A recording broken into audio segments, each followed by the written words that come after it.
साहब के लिखल तो गलत नहीं होगा।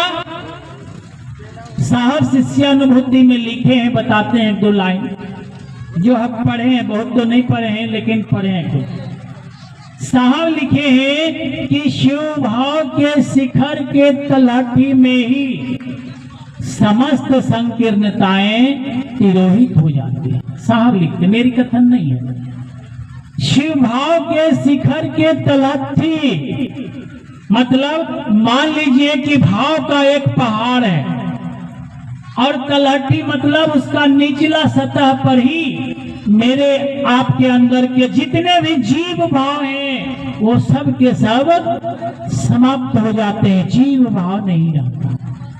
और जब जीव भाव नहीं रहेगा तब क्या होता है, आप देख लीजिए महादेव का तस्वीर।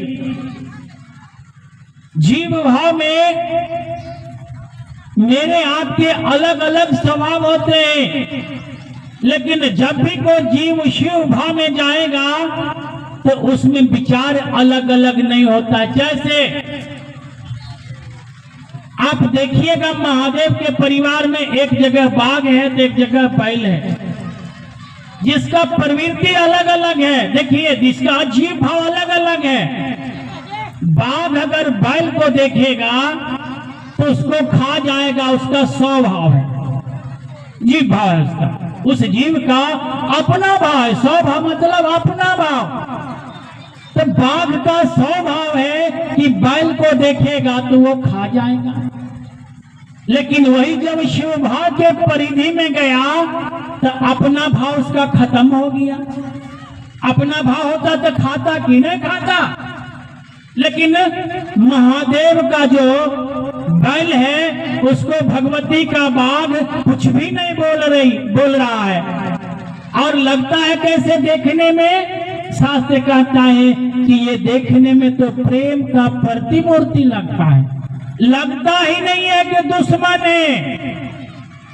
सोचिए क्या हुआ, जब शिव भाव में जाता है, जीव शिव भाव में प्रवेश करता है, केवल प्रवेश मन पर टिक जाए तो वही समस्त संकीर्णताएं समाप्त हो जाती है, फिर कोई भेदभाव नहीं रहता। सब महादेव नजर आएगा, सब शिव ही नजर आएगा। तो जब शिव ही नजर आएगा तो कला कहाँ? तो मेरे आपके अंदर अभी शिव भाव नहीं आया, क्योंकि हम माने हैं और इस विचार पर टिके नहीं है, खड़ा नहीं हुए। डर लगा तो सकेंद्र जी के हे महादेव दया करियो, कुतबा के डर से घरा पहुंच लेते, भुला गेलो थे, पूछ लिया, फिर वो भाव स्थिति नहीं होगा। जिस भाव स्तर पर उन्होंने उरतिया में कहा महादेव को, उस भाव में फिर दोबारा नहीं गए होंगे, क्योंकि डर ही नहीं है। तो बात खाता न। एगो केत कहानी कहले, एक आदमी हले जो तार गाछ पर चढ़ गया। अब चढ़ गया तार गाछ पर तो अब उसको बेचारा को उतरइये में नहीं बने। अब उतरइये में नहीं बने तो गछने लगा, हे बजरंग बली, अगर तू तारा गछा से उतार दो तो हम 1 मन लड्डू चढ़ेबो। अब गछ लेल के दौड़ से गछ लेल के कोई तरह से हनुमान जी के कृपा होले, ओकरा जुगाड़ मिल गए, धीरे धीरे उतरे लगले। जब आधा दूर अले तो कहे, हे हनुमान जी, 1 मन तो नहीं लेकिन 20 किलो तो हम जरूर तोरा चढ़ा देबो। 1 मन से आ गए 20 किलो पर। जब आर तनी से नीचे उतर ले कल के 20 तो नहीं लेकिन 10 किलो तो हम पक्का चढ़ा देबो।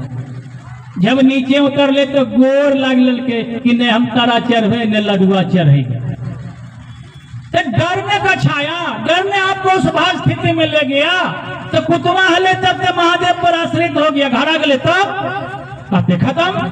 तो मेरे आपके अंदर वह चीज टिक नहीं पा रहा, ठहर नहीं पा रहा, कैसे टिकेगा वह चीज? इसी के लिए साहब हमको आपको ये काम करने के लिए दिए।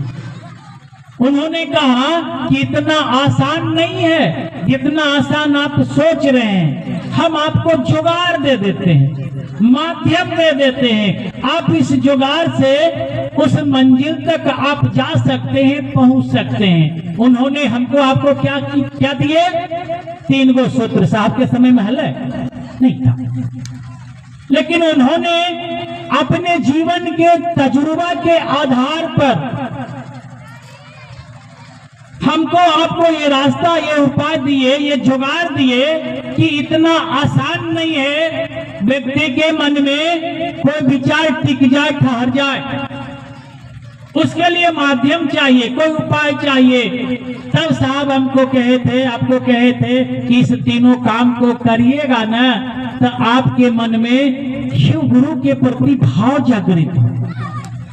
अभी हम लोग विचार में, तो मेरे आपके गुरु कहाँ है पता है? मेरे आपके गुरु कहाँ है? हमारे शास्त्र में ऐसा प्रमाण मिला, भावेन लवते देवता। भावेन लवते देवता, जो शरीर में नहीं होते हैं वो भाव में होते हैं। और क्या कहा? भावेन देव दर्शनम, भाव से आपको देवता मिल सकते हैं, भाव से आपको देवता का दर्शन हो सकता है, लेकिन महादेव नहीं, क्योंकि वो शिव, वो मेरे आपके गुरु उस भाव के शिखर पर बैठे हैं। भाव में आपको देवता मिलेंगे, महादेव नहीं मिलेंगे। क्यों नहीं मिलेंगे? क्योंकि महादेव तो उस शिखर पर बैठे हैं। तो हम आप चले हैं, शिव तक की यात्रा है, शिव तक जाना है, तो पहले उसके भाव के परिधि में घुसेंगे तब न उस यात्रा में जाएंगे। तो आप घुसिएगा कैसे, सो न बताइए। कोई भी आदमी शिव भाव के परिधि में प्रवेश कैसे करेंगे? आप ही कहते हैं मन से कि शिव भाव के परिधि में बाघ बैल को नहीं खाता है, यहाँ आदमी आदमी को खा रहा है कि नहीं खा? आदमी सामाजिक प्राणी है, एक साथ बैठने वाला प्राणी है, एक साथ रहने वाला है। और तब बगावत है, तब विवाद है, एक साथ रहने वाला में। लेकिन शिव के बारे में तो ऐसा लिखा हुआ है कि शिव विसंगतियों में भी संगति की स्थापना है। शिव विसंगति मतलब एक साथ नहीं रहे वाला के कहे विसंगति, माने साथ नहीं रहे वाला। जैसे बाघ बैल एक साथ रहता है, नहीं रहता। तो साहब कहते हैं कि शिव नहीं एक साथ रहने वाला को भी एक साथ रख दिए हैं, और हम तो एक साथ रहने वाला है, तब विसंगति कैसे पैदा हुआ? आपको तो सब उत्तर देना होगा कि नहीं देना होगा। आप एक संग रहने वाला प्राणी हैं, एक साथ रहने वाला प्राणी हैं। हम लोग संगति में रहते हैं, साथ रहते हैं, तब ये विसंगति कैसे पैदा हुआ? किस महादेव की बात करिएगा? वो महादेव जो विसंगति में विसंगति पैदा कर दिए हैं। इसका मतलब साफ है कि कहीं न कहीं हम आप रास्ते से भटके हैं, भुलाए। कहीं न कहीं हम आप भ्रमित हो गए हैं और जिस रास्ते में जाना चाहिए नहीं जा सके। तुलसीदास जी भी ऐसा लिखे हैं, हरित भूमि त्रिशंकुला समुझ परे ना पंथ, अतिम पाखंड विवादते लुप्त भय सदग्रंथ। तुलसीदास जी लिखे, हरित भूमि त्रिशंकुला। त्रिशंकुला कहते हैं घास का। जब बरसात के दिन में पानी पड़े है और खूब घास हो जाए तो पगडंडी वाला जो रास्ता है झपा जाता है और भ्रमित हो जाता है कि रास्ता है कि नहीं है। कहा ठीक वैसे पाखंडियों के विवाद में मेरे आपके जो सदग्रंथ हैं, अच्छे अच्छे जो चीज है वो बर्बाद होगी। तो हम आप भी एक चीज जान लीजिए, शिव को गुरु मान लेने से कोई शिव के शिष्य नहीं होगा। ये शिव शिष्यता की कसौटी कदापि नहीं होगा। खूब चर्चा कर लेना वाला शिव शिष्य नहीं होगा, क्योंकि शिव को गुरु माने हैं लोभ में। चर्चा करना भी शिव शिष्यता का कसौटी नहीं है, क्योंकि चर्चा करना एक कला है। चोर भी चर्चा कर सकते हैं, साधु भी कर सकते हैं, ये कला है। अगर मेरे अंदर कला है तो हम भी खूब सुंदर चर्चा करेंगे, लेकिन शिव के शिष्य नहीं होंगे।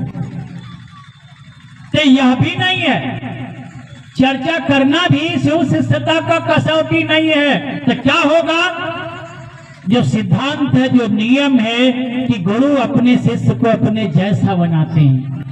अगर आपके गुरु शिव होंगे तो आपके अंदर शिवत्व जगेगा और आप सबका कल्याण चाहिएगा, सबका भला करिएगा। अगर नहीं किसी का भला करिएगा तो किसी का बिगाड़बो नहीं करिएगा। ऐसा अगर ऐसा सोच है तो आपकी यात्रा सही है, तब हम आप सही में खड़ा हैं। अब जरूरत है एक कदम बढ़ने का, चलने का, लेकिन ऐसी भावनी, ऐसा सोच मेरा आपका नहीं है। छोटी छोटी बात हमको जगह से बेजगह कर देता, ये मेरा तजुर्बा, मेरा अनुभव। छोटी छोटी बात, क्योंकि आपके इलाके में देखिए अभी बोलने वाला बहुत होगा, लेकिन चलने वाला जिस समय हम चलते थे गिने चुने लोग थे।